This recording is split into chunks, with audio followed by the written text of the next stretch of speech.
Hello' everyone, আজি মই গৈ আছোঁ এখন মিচিং গাঁৱলৈ। ভাবিলোঁ আপোনালোককো দেখাওঁ। এয়া অমিতা গছৰ মাজে মাজে ফাইনেলি আমি আহি পালোহি। ইয়াত এটা কথা মন কৰিলোঁ যে তেওঁলোকে প্ৰথমে চাহ নহয়, তেওঁলোকে সাজহে দিয়ে। আৰু এইটো তেওঁলোকৰ ঘৰটো ইমান ডাঙৰ চাংঘৰ।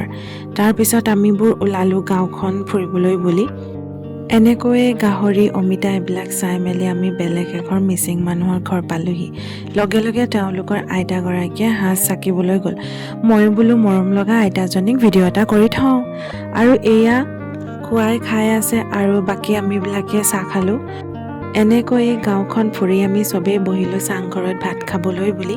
উখোৱা চাউলৰ লগত আছিল পিঠাগুড়ি চব্জি, মাংসৰ লগত আছিল সৰু আলু আৰু লগত আছিল টেঙা দালি। মই পিঠাগুড়ি চব্জিটো খাই বৰ ভাল পাওঁ, গতিকে টেঙা দালিটো নল'লোঁ। এয়া পিঠাগুড়ি চব্জিটো আমাৰ আহোমসকলৰ ঘৰতো চলে পিছে ন। এনেকৈয়ে তৃপ্তিৰে ভাত সাজ খাই আমিও ঘৰলৈ বুলি আহিলোঁ। আজিলৈ ভিডিঅ'টি ইয়াতে সামৰণি মাৰোঁ। আজিলৈ বাই।